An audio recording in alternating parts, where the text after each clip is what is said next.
The NBA playoffs are giving us the goods, and I want to talk about the youth movement. All that coming up in just a minute.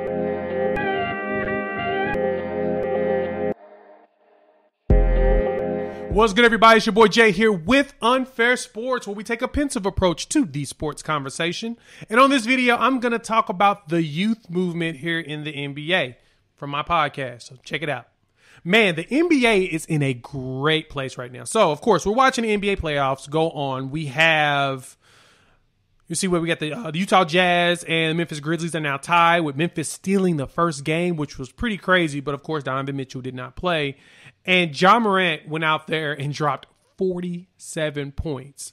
47. He's like one of, 5 players under at 21 and under to be able to score that many points in a game. Let's look.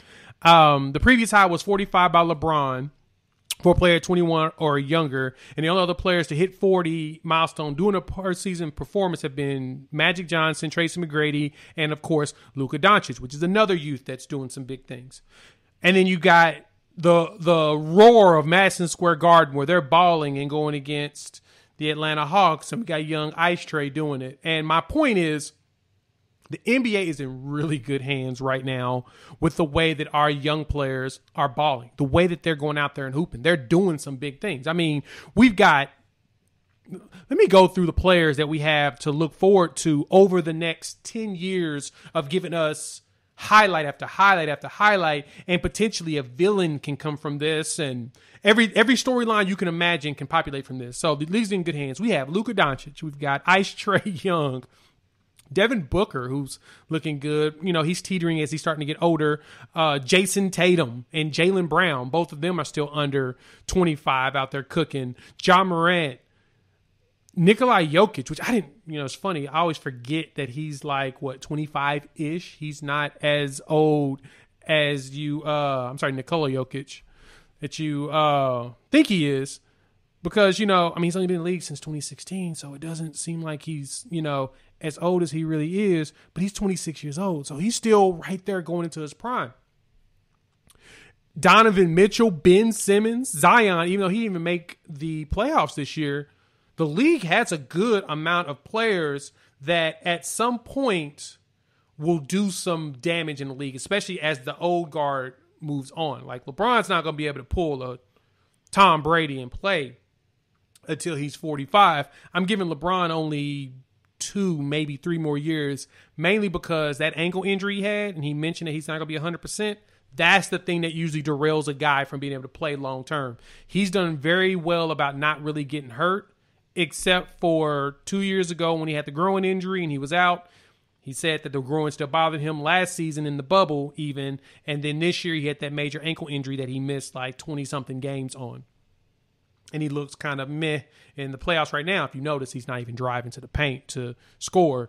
So that kind of tells you that he's not really 100%. But my point is we've got a lot of the young guard moving in. Hell, even Joel Embiid, he's about in his peak now at 27, so he's starting to hit that ascension. The NBA is in great hands. Great hands. Look at this. Trae Young out here.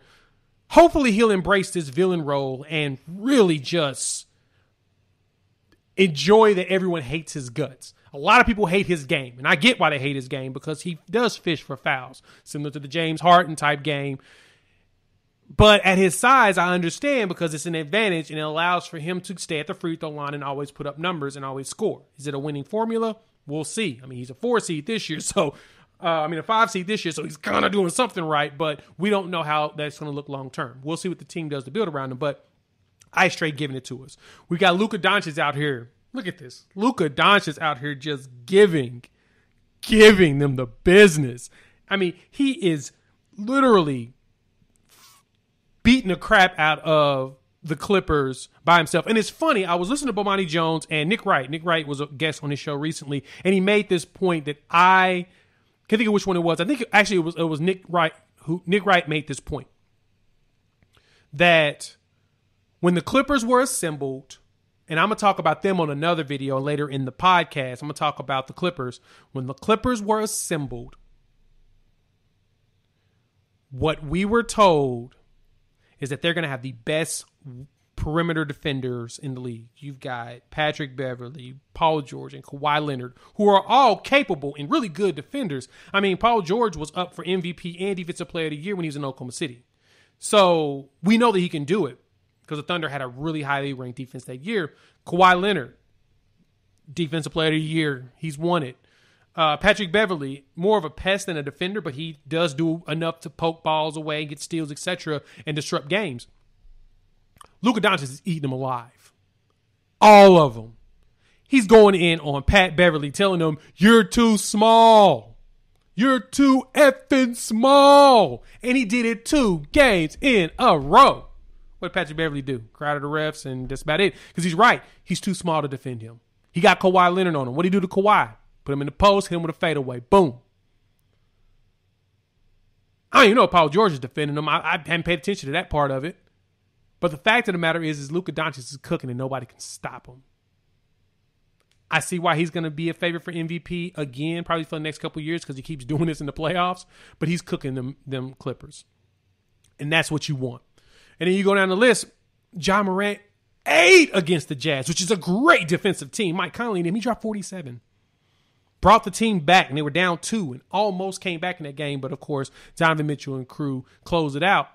But Ja Morant got in there by beating Steph Curry and the Warriors after the Warriors disrespected him every game this season by letting him shoot from 3. He got it together. So, barring injury, we've got great build-up. Now, the question I ask here is, what do we have with the other young guard? How do they look coming forward? So ESPN did a top 25 under 25. And I'm going to go through that list another time as I keep floating it, but it's one that I really want to talk through. Because looking at the young guard and the young movement, the young players that we have in the league, I mean, the question is next, who's going to be the ones to ascend into their peak and become a difference maker? I think Jason Tatum has the potential to it. I don't know if he's going to be a superstar, but I think he has the potential to get there. I think Jaylen Brown will be underneath him. I think Ja, Luka, Jokic, Embiid's definitely already there. Devin Booker most likely will, and Devin Booker, first time in the playoffs. 34-31, putting up just numbers, just looking great out there. Ben Simmons, even though he's like shooting, and he's impactful, especially defensively. And Donovan Mitchell with the Jazz, he showed his value by not playing game 1. They lost game 2. He went out there and cooked. So we got that. So now we have to ask, who's next? Will we get this out of LaMelo Ball? Will we get this out of Anthony Edwards? Can Karl Anthony Towns finally round it out? What about Zach LaVine? Shai Gilgeous-Alexander for, Oklahoma City. Will he be that next guy? Right now, the talent is up there, and we've got not only good defenders and scorers, we've got some flash too, and we got some personalities. The one thing I've mentioned before in past videos is the one thing missing with the NBA today is truly a villain, someone to really just hate watch.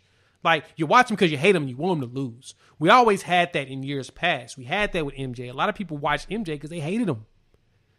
They got tired of seeing him win. I hate watched him, but I loved watching greatness, so I enjoyed every minute of it. LeBron, when he went to the Miami Heat, a lot of people hated the Lakers and Kobe and them. They hated Shaq and Kobe. And then LeBron, when he left Cleveland and he was anointed the one, and he went to Miami, and it pissed everybody off because they formed the first big 3 super team, even though that's happened for years. But, revisionist history. People don't really pay attention to recency bias, I guess you could say. But there's a list of these players that we had villain-wise. We don't have that today. So hopefully we can get that from our boy Ice Trey, who's doing that in New York. I mean, he's silencing the crowd, which I just love seeing it, especially since I love seeing crowds in general, because I'm glad that the pandemic has made it to where we're in the phase of it where we look like we're coming out of it and we can really get out there and see fans interacting with the players. So the NBA's in great hands. Super excited. Stay excited. Let's see what the hell we get moving forward in these playoffs.